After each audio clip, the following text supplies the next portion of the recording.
Bienvenue dans ce tutoriel de modélisation multicorps du corps humain avec Robotran, tenu dans le cadre du cours GBM 6145K de l'École Polytechnique de Montréal en ingénierie de la réadaptation. Dans cette première vidéo, nous allons voir les concepts de modélisation multicorps d'après le cours du professeur Maxime Raison. Les objectifs de ce tutoriel sont de comprendre les concepts clés de la modélisation multicorps afin de pouvoir créer sur le logiciel Robotran un modèle simplifié du membre supérieur et utiliser ce modèle pour estimer les couples articulaires par dynamique inverse. Ce tutoriel est inspiré d'un tutoriel disponible en anglais gratuitement sur le site robotran.be et il est également inspiré d'un laboratoire donné dans le cadre du cours GBM 8214 de l'École Polytechnique de Montréal. Tout d'abord, commençons par une définition du système multicorps.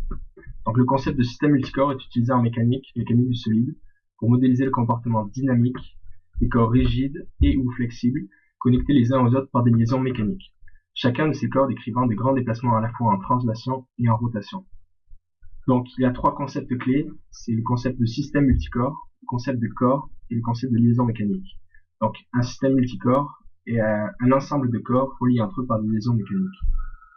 Donc, avant tout, il va falloir choisir quel est notre système pour ce tutoriel. Dans notre cas, nous allons choisir les membres supérieurs humains. Et pour pouvoir le modéliser, il est d'abord important de bien le connaître. Donc, commençons par un rappel d'anatomie des membres supérieurs. Donc, les membres supérieurs humains sont principalement composés de trois articulations, donc l'épaule, le coude et le poignet, que l'on va pouvoir considérer comme les liaisons reliant les différents corps. Les corps sont situés ici à droite et peuvent être représentés comme les os. Donc, on peut voir qu'il y en a beaucoup. Nous allons pour notre part utiliser un modèle beaucoup plus simplifié et nous allons considérer qu'il n'y a seulement que trois corps, le bras, l'avant-bras et la main. On va comprendre dans cette modélisation extrêmement simplifiée les corps mous tels que les muscles. Bien évidemment, ceci est une simplification que l'on fait dans le cadre du tutoriel, mais il faudrait prendre en compte la dynamique de chacun des corps mous en but de faire un modèle beaucoup plus complet et beaucoup plus biofidèle. Mais dans le cadre de ce tutoriel, nous allons nous limiter à trois corps. Nous allons faire un mouvement de flexion-extension dans le plan sagittal. Ceci est encore une autre simplification car il est évident qu'on a plus de degrés de liberté que seulement un degré de liberté dans un plan. Donc, pour définir des corps en modélisation multicorps, on a seulement besoin de la masse en kilogrammes en système international, le centre de masse en mètres et la matrice d'inertie en kilogrammes par mètre carré. Donc, on peut se demander, est-ce qu'on a besoin également des longueurs de chacun des corps et les sections de chaque membre. Donc, en multicorps, on est simplement restreint à la masse, le centre de masse et la matrice d'inertie.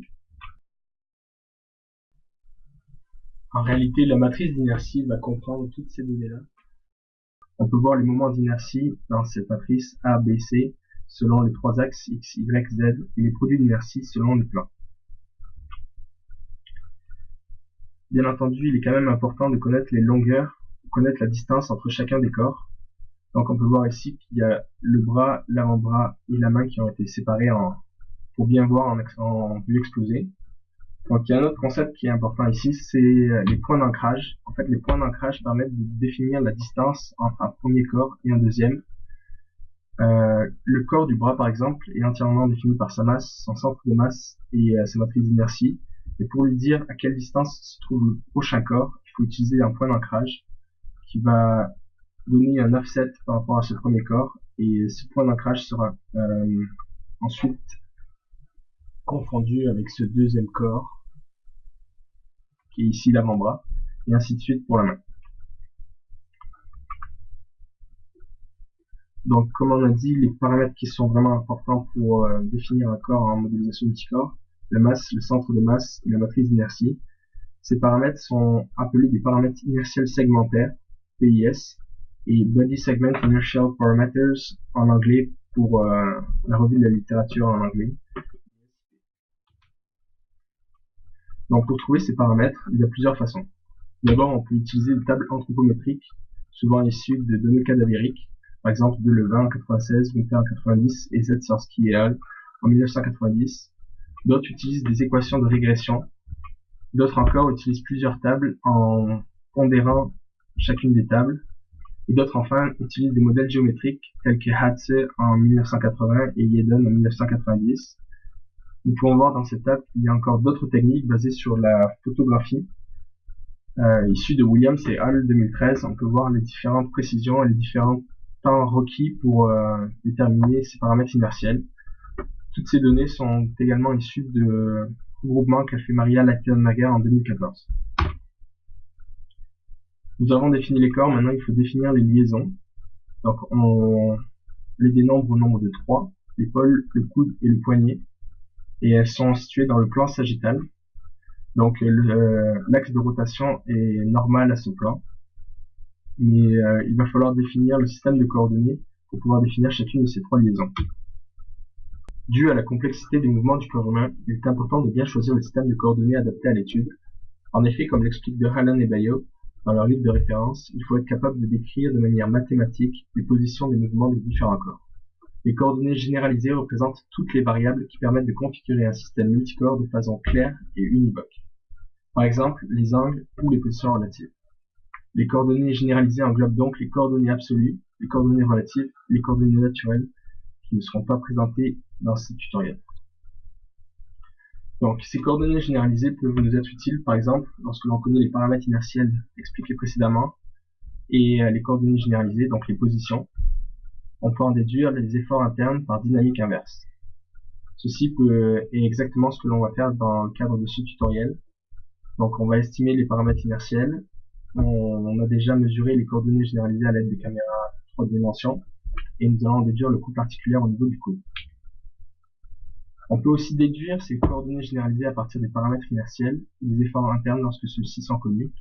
On peut par exemple ainsi commander un exosquelette à partir des paramètres inertiels et des efforts internes. Enfin, il existe une troisième type de dynamique, c'est l'identification dynamique. Ce coup-ci, on connaît les positions, on connaît les efforts, et ce que l'on cherche, ce sont les paramètres inertiels. Il n'est pas possible de connaître les efforts internes, mais si on pouvait, on pourrait connaître les paramètres inertiels à partir de ces deux données. Donc commençons par le système de coordonnées et coordonnées absolues. Si l'on se place dans une coordonnée absolue, nous avons un repère général et on décrit chacun des corps par rapport à ce repère général. Par exemple, pour définir le bras, ici on peut placer 2 points qui ont les coordonnées respectives, donc selon I1, 1, selon I2, 0, puisque nous sommes dans le plan I. Et comme coordonnées I3, 2. Donc on a 1, 0, 2 pour ce point-là, 1, 0, 4 pour ce point-là. Donc c'est ainsi qu'on peut définir le bras. Et comme l'explique Aredma dans son livre, il est très difficile dans le cas il est plus compliqué dans le cadre d'un mouvement angulaire de définir ceci dans des coordonnées cartésiennes. C'est là qu'interviennent les coordonnées relatives. On va mettre un système de coordonnées à chacun des corps et à l'aide de matrices de rotation, on va pouvoir définir chacune des coordonnées les unes par rapport aux autres. C'est ainsi qu'est fait le logiciel Robotran. Nous allons donc utiliser un système de coordonnées relatives. Maintenant que l'on sait quel système de coordonnées on va utiliser, il faut définir quelles coordonnées on va attribuer à chacun des corps. Pour chacune des deux positions suivantes, on peut se demander, par exemple, pour cette position 1, si l'avant-bras est de plus 90 degrés, 0 degré ou moins 90 degrés par rapport au bras. Et dans cette position 2, on peut se poser la même question. En fait, il n'y a pas de réponse exacte tant qu'on n'a pas défini le système de coordonnées.